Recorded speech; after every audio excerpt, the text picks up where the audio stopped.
All right. Well, thanks, Garrett, for the kind introduction. The secret is getting to speak to the interns is the favorite thing that I do all year long. So I've actually really been looking forward to this because you guys are a group that kind of fires me up a little bit because people who are passionate about spending their summer trying to move the needle of lostness in South Florida and just want to serve God with all they are. Man, I'll hang out with you guys any day of the week and twice on Sunday. You're my kind of people. So, Garrett mentioned that 2 years ago I talked about a frame of history, and I'm going to kind of come back to that theme a little bit tonight. So for those of you who were here 2 years ago, there's a tiny little section that will be a repeat, but most of it won't. So the question that I want to ask, and the title of my talk tonight is, what time is it? Now, when you ask that question, the reason you ask it is to orient yourself to where you are in the day, or sometimes the week, or the month, or the year, and where you are with respect to your obligations, what you have to do, and you use it to orient yourself to events outside yourself. Now that may all seem really obvious to you, but I wanted to think through it carefully. For instance, if the answer to what time it's 11 p.m., well then you know that the sun is down, the night is passing, tomorrow is coming, and it's probably time to go to bed if you want to have some rest for the morning, okay? So in the evening, you're going along, you're doing your thing. What time is it? It's 11. Oh my gosh, it's 11. I've got to go to bed. Or if you have an 8 a.m. appointment and, hey, what time is it? 7:45. Okay, I got to get moving. Understanding what time it is helps you to orient yourself and know what you need to do next. And it helps you know, in a sense, what is coming next. Now, I want to ask that question, what time it is, from a larger perspective of history. I want to ask it from an eschatological perspective. You may not be familiar with the term eschatology. It's a branch of theology that deals with like the end. And so usually it's about like end times, when is Jesus coming back, who's the Antichrist, all that kind of thing. But I want to think about eschatology more broadly as just the trajectory of history. Okay? So, what time is it? What has come before? What is coming next? Okay? 1 Chronicles 12:32 contains a reference to the men of Issachar, and it says that they understood the times and they knew what Israel should do. And what was happening historically at that time is the balance of power was going from the house of Saul to the house of David. And so they understood that that shift was happening, and so they positioned themselves to be in the right place and in the right time. Now, you may not be aware of it, but in the providence of God, you are living in an era of unimaginable and probably unprecedented change in all of human history. I'm going to try to make that argument tonight. So I want us to talk about what that means for us inside the timeline we find ourselves. So what I'm going to do is I'm going to give you 3 answers to the question, what time is it? I'm going to give you a 500-year frame, a 100-year frame, and a 50-year frame. And then I want to give you an overview of the trajectory of Christian eschatology. What does the timeline look like from beginning to end, and where do we find ourselves in it? And then I want to talk about 2 rival eschatologies that are at work in American culture. And I want us to interact with how those are warring for our allegiance, okay? So there's a ton of information coming your way. I don't have all the application stuff worked out, so I want you to be thinking on that. Think of yourself, think of the students you're going to be leading this summer, and what some of the implications may be for them. And I'm going to do my best to save some time at the end, a fair amount of time at the end, so that we can interact. So think of some good questions to kind of keep the conversation going. Okay? Good to go? 1 page down. Okay. So, first, the 500-year frame. the digital revolution. Okay? Now, I call it a 500-year frame because this is 2018. So 500 years ago would have been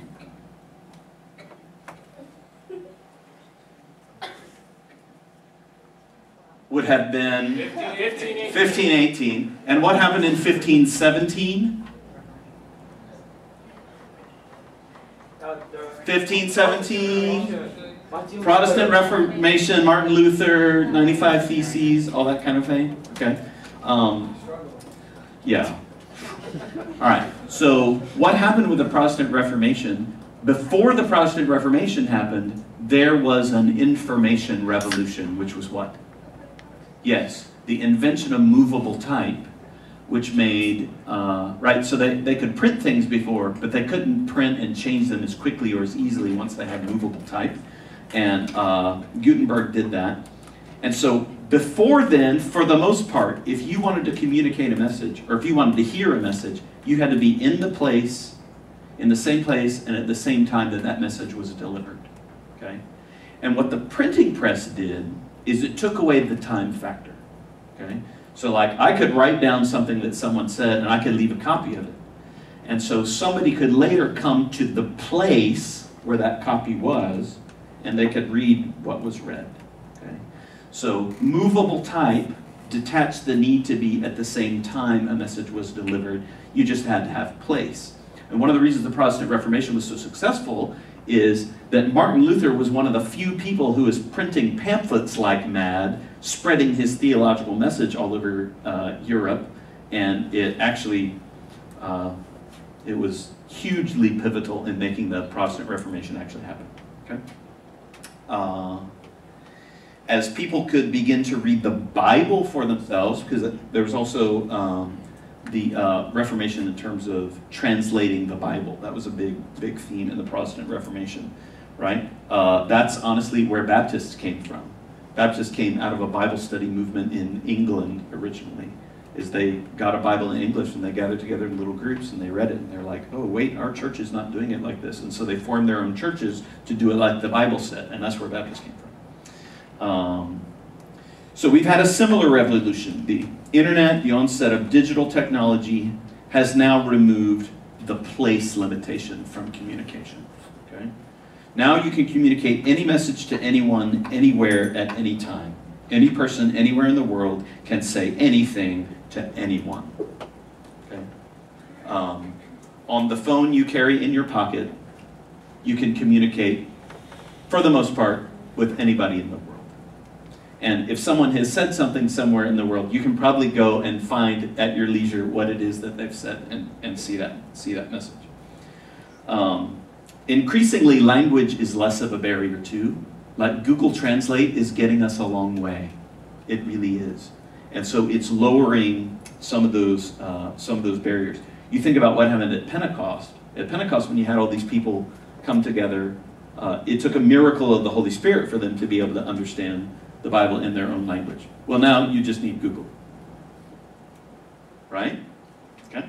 So you have print, you have translation, and the digital revolution has accelerated it.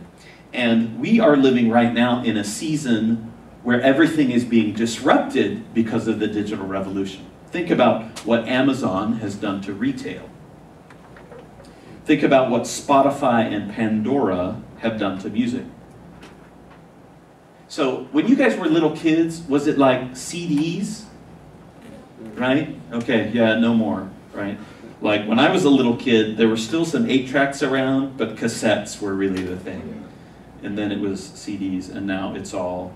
And then it was like, you download it, and then you own the stuff, and you keep it on your computer, but oh no, not anymore. Now the big corporations are owning it all, and then they'll let you have a little bit of it if you pay them money, right? So everything's being disrupted. Netflix disrupted cable. Cell phones have disrupted like everything. Bitcoin and cryptocurrencies are poised to challenge the basis of how we do wealth, and like in ways that we can't even imagine yet. Okay. And I'm told by people familiar with it that the kind of disruption that is coming with artificial intelligence will take your breath away. But I'll have to read some more books to wrap my head around that. Okay. All right. So, the digital revolution, and you're right in the middle of it. Right in the middle of it.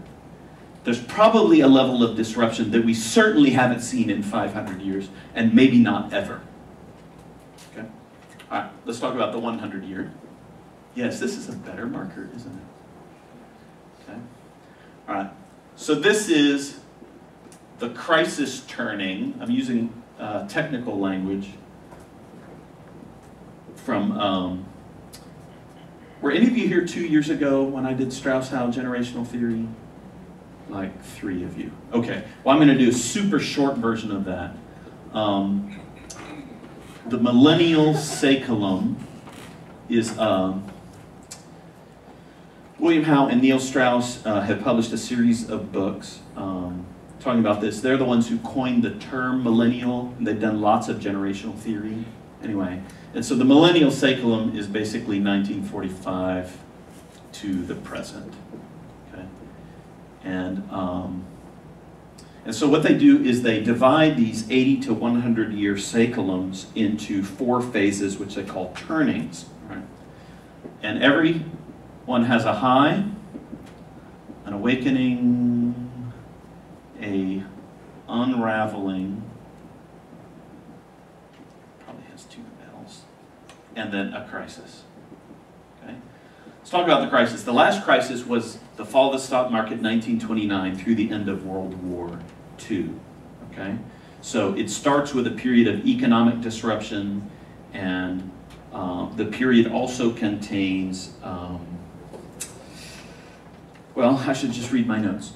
The crisis period is the time when, out of the unraveling and the distrust of moral failures and economic and instability and political turmoil come to fever pitch, often resulting in war and conflict on a global scale.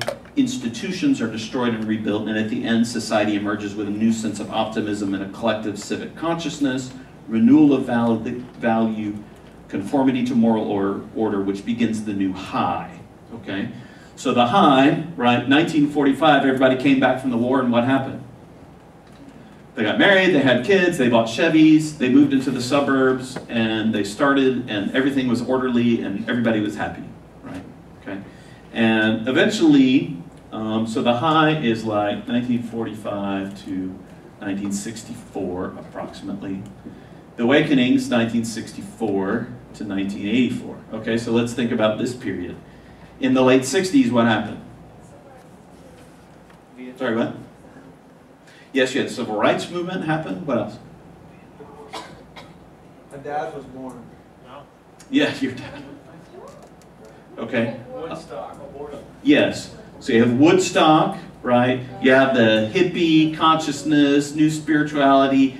Jesus movement is in there. Roe v. Wade, abortion on demand. A lot of things in there. Okay, that's kind of how it starts with this social ferment and unrest. And then 1984 is the middle of the Reagan administration. Morning in America, the economy's soaring, everybody's happy, right? And then the unraveling, let's call it 1984 through 2007, okay? And through this period,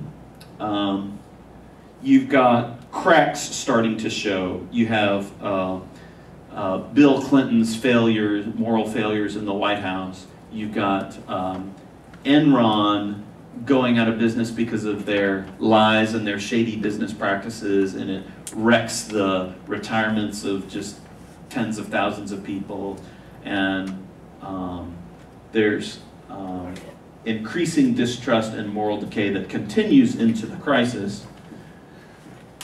Crisis began with the real estate crisis in 2008, and will continue until approximately 2028 or 30, if the pattern holds. So, if that's the case, we're about halfway through the crisis period. Okay? The things that are done in the crisis have effects that reverberate through the next 100-year cycle, is what they say about it. The crisis period is a time of destruction and rebuilding of institutions. So I want you to think about the institutions that have been under severe challenge since 2008. Marriage. Obergefell, 2015, marriage completely redefined for all 50 states. By the way, if you have not read the Supreme Court decision, the actual text of the opinion, download it and read it. Okay? That has consequences that we have not yet fathomed. And one of the things when you read controversial Supreme Court decisions, like you should read Roe v. Wade, Plessy versus Ferguson, Planned Parenthood versus Casey, those kind of things. You read the decision, and then you always read the dissents. You read the judges that disagree and what their basis was. I've never read dissents like I read in Obergefell, right? When the dissenting judges say, the Constitution had nothing to do with this. That's a big deal. Okay, marriage. How about the university? Okay, how has university life changed in the last 20 years? Yes, you've got that. I'm thinking about the culture of the university, right? Increasingly in public universities, like freedom of speech is like, it's kind of on its way out, right? There's that, sort of that, you know, the campus thought police, all this kind of thing. Like, do you guys have like safe spaces at Liberty? Is that a thing? Please say no. All right, that's good. That's good. Okay. Think about the Boy Scouts. Okay. You remember what's happened with the Boy Scouts? Okay. The first controversial thing is that they were open to not only homosexual scouts, but homosexual scout leaders and scout masters was one of the things. And now they're not even Boy Scouts anymore. They're just scouts. Okay. Honestly, under institutions, I would include the Roman Catholic and evangelical churches, because I think in different ways we're in crisis also. Okay? All right. So if the theory's correct, we're about halfway into the crisis. The next 10 to 15 years will contain extraordinary, world-shaking events in which your generation will take the leading part. Now, if you want to go deeper into Strauss Howe generational theory, I totally geek out on this. So you just need to like sit down and tell me to start going, and let's have some coffee, and I can take up an hour of your time without any trouble. Okay? All right, one more frame. So we're at the cusp of the digital revolution. We're in the crisis turning the millennium cycle, and here's the 50-year frame. It's the sexual revolution, which is usually what's named as the beginning of the sexual revolution. What most people indicate, sort of the late 60s, early 70s is when it all happened, but there's been reverberations from it, okay? So sexual revolution is what we call the increasingly libertine attitudes towards sex that began to come into public consciousness in the 60s and 70s, although it had roots earlier than that. It emerged during the awakening, the early 60s. So around 65, you have the first reliable birth control pills, right, which had not been available before. And so that meant a lot for women and how they handled their sexuality. 1968 was the year of Woodstock, which is, you know, kind of the icon, you know, the young hippies with beads and long hair rolling around in the mud, rebelling against everything, and their parents' restrictive morality, free love, smoking pot, you know, listening to rock and roll. You may not be as familiar with the Stonewall riots in 1969, which was it was an event in New York. There was a gay bar that basically rebelled against these cops that were treating them badly, and it's looked to as the beginning of the gay rights movement in 1969. Okay? In 1970, there's a wave of no-fault divorce laws that cascaded across the country with very little political notice. It started in California, and all the other states just fell in line. Now, previously, you could get divorced. You just had to provide a good reason for getting divorced. Now, ever since the 70s, you don't have to give a reason at all, right? Many times, if one party just gets mad, they can file for divorce and then they get it. And the other person has no say. Okay. How many of you have divorced parents? No judgment. I'm just looking for how widespread it is. Okay, good. 1973, Roe v. Wade. Since Roe v. Wade, 1/3 of all pregnancies have ended in abortion. Okay? So what that means is, for every 2 friends that you have, there should be a third. Okay? So like, you know, if there's like 20 people in this room, there ought to be 30. There's this missing hole out of the generation, right? And the count is somewhere in the United States. I think it's approaching 60 million now, abortions since 1973. Okay? Casual premarital sex practiced more broadly. Pornography began to be much more widely accepted during this period, and the internet just accelerated that. Pornography is everywhere now. Obergefell versus Hodges, 2010, is downstream from the sexual revolution. The current transgender moment is downstream from the sexual revolution. And so a lot has changed in 50 years. 50 years ago, young people might be ashamed not to be virgins. Today, the opposite is the case. Today, the opposite is the case. Okay. The reason I mention all of this is because the sexual revolution and all its entailments is the primary rival to the Christian worldview in American culture. And it's not atheism per se. Atheism kind of is like a parasite on top of the sexual revolution. People aren't convictional atheists, but they are convictional sexual revolutionists. And if any of you have tried to have conversation with non-Christian college students, you know, if you want to bring up Jesus, man, the argument goes to homosexuality fast. Like, it gets there fast. Because they trace the entailments, and that's where the conflicts are. Okay, so this is the period of time that in the providence of God, here we are. Right, and God could have had us living in any time in history, and yet here we sit in the middle of this. Okay? Now, let's talk about the arc of Christian eschatology and what the timeline looks like and what implications it might have for our lives, and then we'll look at 2 rivals. You doing okay? All right? Not too much yet? Following? Tracking? Okay. Now, when I go to an airport, and when you go to an airport, you'll notice that not everybody's operating on the same timeline. Okay? Most people are walking briskly from place to place, but every now and then someone will be sprinting down the terminal, right, to get to their right. And then as you're, walking along, there'll be some dude in TGI Friday sitting there with a beer and a burger, reading a paper, or just chilling like he's got nothing in the world to do, right? Okay. Is that in an airport, people are all operating on different timelines. Well, in our culture, people are operating on different understandings of time. Okay. Wisdom in the Bible is about understanding the times we're living in, what they demand of us, and especially what we ought to do in light of the future and living accordingly. That's what wisdom is in the scriptures. Okay? All right, so let's see if I can summarize here quickly a Christian eschatological frame. All right?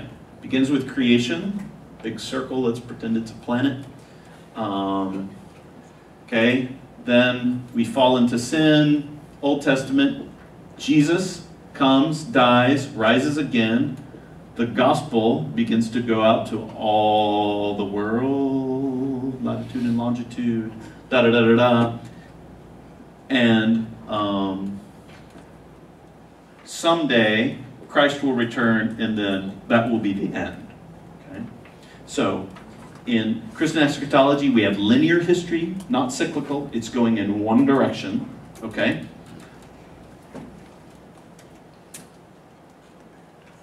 You are here, okay? We are between resurrection, in the middle of the dissemination of the gospel to all the world, and before the return of Christ. I want to refer quickly to some scriptures that kind of talk about this. Let's see, what do I have in my notes that I didn't say? In places now, as the message of Christ goes out throughout the world, where places where Jesus is honored by people who live out his kingdom values, people tend to flourish. And where places where God's truth is repressed or devalued or not known, people tend to suffer. Okay? We can talk more about that if you want. You have to talk to me later. And the day is coming when every nation will hear the good news of the kingdom, and then the end will come. Christ is going to return to judge the living and the dead, according to the Bible. Every eye will see him come. By the way, the digital revolution explains how that's going to happen. Right? I had an old pastor friend who said, oh yeah, it's going to be on CNN. And I'm like, no, it's going to be streamed to people's phones. That's how every eye is going to see him come. Right? Now, 100 years ago, they wouldn't have been able to give you an answer to that. Okay?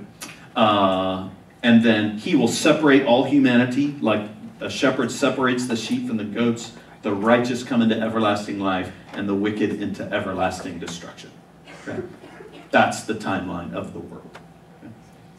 And we're living in the middle of that timeline. Now, think about Jesus. Matthew 28, 18 through 20. Go therefore and make disciples of all nations, baptizing them in the name of the Father, Son, and Holy Spirit. And lo, I am with you always, even to the end of the age. Okay? So that's like the instructions for that section. Okay? Matthew 24, 14. This gospel of the kingdom will be preached. Will be preached as a testimony to all nations, and then the end will come. There is no clearer indication in all the Bible of when Christ will return as that one. Matthew 24, 14. Put it on your wall. In Matthew 25, you have the parable of the wise and foolish virgins, you know, the ones with the lamps, and some of them have oil and some of them don't. And then the ones who don't have oil say, let us have your oil. And they're like, no, go buy your own. And then they're off buying their own. And then Jesus comes and they're not back, and then that's it. They lose their chance. You have the parable of the sheep and the goats, where Jesus divides all humanity and says to his right, come, you are blessed of my Father, come into the kingdom, because I was hungry and you gave me something to eat, blah, blah, blah, blah, blah, blah. So all that section in Matthew 24, Matthew 25, very strong eschatological overtones with strong implications about the end that is coming and how we ought to live in light of that end. Okay? Makes sense? Two more frames. Joel chapter 2. Prophet says, in the last days I will pour out my spirit on all flesh. Right? Your sons and daughters will prophesy. Your young men will see visions. Your old men will dream dreams. Even on my servants, right? So the whole idea is the Holy Spirit is available to all people. Is that now? That is now. We are living in what Joel would say are the last days. And everyone who calls on the name of the Lord will be saved. Is that true in this period of time? Please say yes. Everyone who calls on the name of the Lord will be saved. That's the prophecy of Joel. So, according to Joel, we are living in the last days. And then Habakkuk 2:14, and yeah, there's tons of things that you could pick. He says, the earth will be full of the knowledge of the glory of the Lord as the waters cover the sea. So, like, in the end, everybody's going to know. Another one's Philippians 2. Every knee shall bow, and every tongue shall confess that Christ is Lord to the glory of God the Father. That is coming. Okay? So there's all these time indicators. The Lord's Supper is a good one, because, right, as often as you eat this bread and drink this cup in the present, you proclaim the Lord's death until he comes. Okay? Makes sense? All right. So that's the Christian eschatological frame. Let's do the second one. Here's the first rival eschatological frame, and this is sexual progressivism. Comes right out of what we talked about with the sexual revolution. So, sexual revolution has a narrative. Okay, I'm going to put SR for sexual revolution. And it has a narrative. It doesn't so much have a terminus like the Christian one does, but there is a trend. Okay? The narrative goes that once mankind was held captive by restrictive sexual mores, often expressed in laws written by religious men who, above all, wanted control of society and especially of women. But now we're in a trend of discarding those old relics of the past and coming into a new day of sexual liberty where each person can follow the sexual desires within him or her, or zim or zer. Did you catch that? Pronouns? Do you guys read the news? Without their being judged or regarded negatively, each person can embrace sexual practices and identity that they wish to.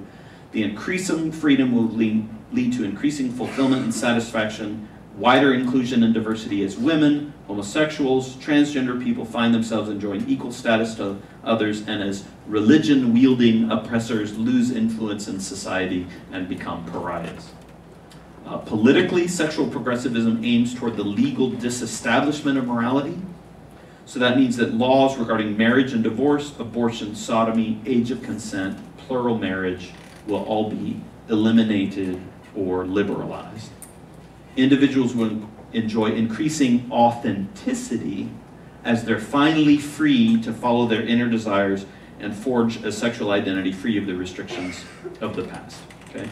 And there's a strong eschatology driving all of this. If you listen to LGBT activists criticize traditionalists or conservatives, though, they will say to them, you are on the wrong side of history, right? There's this inclination. So let's see if I can summarize it. You have this repression that's rooted in religion over here. And over here you have license, that is, you can do whatever you want, and approval.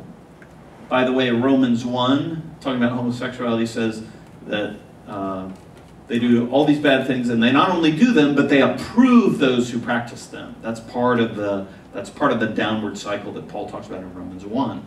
Okay? And what they're aiming at is a sense of self-fulfillment and self-directed identity. And the way that they get there is through sexual expression and sexual experience. Okay?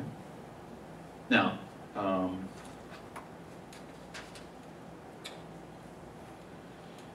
so in practical terms, that means that, oh, I should do this. Did any of you see the movie Pleasantville? It was 94. You were babies. Never mind. If you were even alive. Were you guys even alive in 94? Never mind. Never mind. Okay. So here's how you move forward. If you're an individual and you're living on this timeline, if you're a teenager, the first thing you have to do is you have to lose your virginity.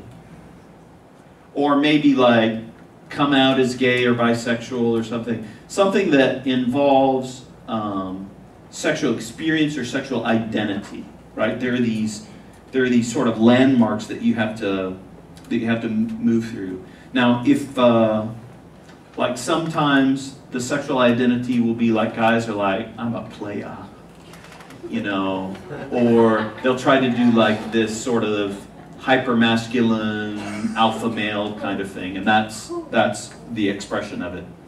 Honestly, on this, for some people, like a divorce can be a good stepping stone on the sexual liberation milestone. An abortion can be a stepping stone on this trend line. Was it about a year ago that Planned Parenthood was having people like give their abortion testimonies on YouTube? Did you see that? Like there's this whole raft of women, they're like, I had an abortion, it was the best thing ever, and blah, blah, blah, blah, blah. It was like they were trying to hijack the Christian testimony to celebrate abortions.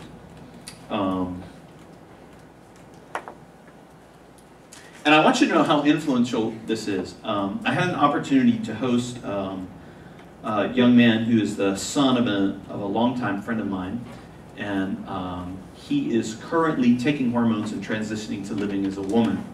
And right before he started that process, he came down and spent a couple days with me, and his dad sent him down, so hopefully I talk him out of it. I didn't. But we talked for a long time. And one of the things that he said to me is he was anticipating, he's like, look, I know that this isn't super easy right now, but in 20 years, this will be no big deal, and people will do it all the time, and it'll be widely accepted. Like, he's living his life right now, expecting that in 20 years, transgenderism is going to be just fine. Okay? Now, if he read any of Strauss Howe generational theory, he would not be confident of that. Because like during the last crisis period, it started in the roaring 20s, anything goes, Oscar Wilde in Paris, doing all kinds of crazy stuff. And it ended in 1945 with every man and his wife and wearing their square clothes and, 2 twin beds in the sitcoms, right? And Father Knows Best and everything like that. And what happened during the crisis period is at the end of it, society tightened back up on all those moral restrictions, right? But Logan thinks that this is a one-direction trip. And he's anticipating that in 20 years it's going to be no big deal that he's a woman. Even though he's not. Okay? He's living out an eschatology. So here's some ways that Christian teenagers that you deal with, and maybe you, can be affected by this. I just have 3, and maybe you can think of some others that we can discuss here in a minute. One is virginity. So if you're a Christian and you're 20 years old and you're a virgin, you might feel conflicted about it. Because on this timeline, you're fine. But on this timeline, you're like a loser, or you're missing out, or you are like a step or 2 behind where you need to be. Or if you're a Christian and you're 20 years old and you've lost your virginity, you may still feel conflicted about it because of the tension between these two. Okay? And the teenagers you're going to interact with, many of them are going to be right in the middle of that, no matter which side of it they're on. Okay? Another one is marriage. So marriage is viewed now, this trend began in the early 1900s. Andrew Cherlin wrote a seminal article tracing the history of this. Marriage is viewed now as a chance for self-expression and fulfillment rather than the opportunity to assume a position of responsibility to produce and raise the next generation of families, which historically that's what it's been. So like, all right, so I'm going to take some pot shots, and it may land close to you, but if it does, just relax. So like everybody who like writes their own vows and comes up with their unique little things that they do at their wedding that nobody else does, and the hashtags and all that kind of individual, like it becomes like sort of the Disney princess parade. Like I played for this wedding one time, and like, where the bridal party comes in like doing this dance and all this kind of thing. It's this sort of expressive, this is just who we are, or whatever. I mean, back in the day, all weddings were the same. They were deliciously boring, right? You had a woman in a white dress, the guy, and they came in, and the preacher was in the front. Like, well, now they'll rotate it around, and they'll put the preacher on the floor and put the bride and groom up, because it's really all about them, right? But it's not. Anyway. So this is a modern decadent view of marriage, okay? And it is downstream from the sexual revolution, even though like we're not gay or transgender or anything like that, but it's about sexual milestones being expressions of identity and self-fulfillment. It's sort of hijacked into the self is what happens with it, okay? And the other thing is because of divorce, marriage is viewed as disposable. Okay, so that's another thing. The last one is homosexuality. There's pressure in our culture to change from a Christian frame to a sexual revolution frame. So like a lot of young Christians won't understand what the Bible says about homosexuality, or they'll just dismiss it, or they'll ignore it, and they'll, fly the rainbow flags and be all about gay pride and all that kind of thing. And some of you, or maybe some of your students, are going to feel that tension about, well, how do I interact with my gay friends? And am I just being judgmental? And what do I really believe about this? I'm telling you, that is a massive tension point because of these rival eschatologies. Okay, I must hasten. Y'all still got a little bit in you? Okay, This one's worse. This is the third rival eschatology. Okay? It is consumerism. Okay? And like the sexual revolution, you're going towards self-fulfillment and expression of an identity. Okay? And that's the trend in consumerism. But you do it by accumulating for yourself products and experiences. It used to be all products, but now, you know, the young people are like, no, we don't have products, or we can't afford them, right? And so we'd rather accumulate for ourselves experiences. Now this one is more subtle and it's more individual. It's about the idea that you should grow to increasing happiness and satisfaction primarily through accumulating the right material goods and experiences, right? So anytime you get a new phone, or a new car, or a new house, or a new wardrobe, right? You're stepping out of dissatisfaction into satisfaction, and the thing that gets you there is the purchase, right? And in this process, you have lots of choices, and there are plenty of people who will build or make exactly what you want if you will only buy it. Okay? And it carries with it that I should be able to get what I want, and money is the only thing separating me from happiness. Right? Teenager turns 16 years old, what does he want? He wants a car. But not just any car. He doesn't want transportation. What does he want? He wants a car that expresses his or her identity. Right? Teenagers don't want minivans. Why not? Because a minivan, how middle-aged is that? Gosh, right? Okay? When you go buy a car, you may think you're buying transportation, but what they are selling you is an identity. What kind of a person are you? Are you a truck person? Are you a boring sedan person like me? I drive a Kia Optima. Right? Yeah, that's right. The American dream, nice house in the suburbs, white picket fence, minivan, 2.3 kids, lots of stuff from Crate and Barrel and Pottery Barn, right? That's on the trend line. And a lot of people are wanting to step into that, okay? Why did people change churches? I didn't like the last one. I didn't like that preacher. I don't like his tone of voice. I don't think they do any kids. It needs a new coat of paint. I don't like their music. I. That's why. Because consumerism has affected the evangelical church. And that's why you have the cycle of sheep swapping and all this kind of thing. Okay? The American calendar is entirely organized around purchasing. Okay? Because when we run into holidays, like Memorial Day, what's the biggest thing that happens at Memorial Day? It's the sales, right? People don't get excited about Memorial Day because they want to go to the Veterans Cemetery and do the flag flying ceremony. Nobody does that. They all go shopping, okay? The whole calendar is organized around that. You realize that Jesus is the only reason that the American economy works. Black Friday is named Black Friday because all retailers run in the red until Christmas season hits. And then people buy. They pull every retailer in the country out of the red and into the black. And then the cycle repeats itself. And if there were no Christmas, the American economy would not be good. Right? That's why it's called Black Friday. Okay? Think about the rest of the year.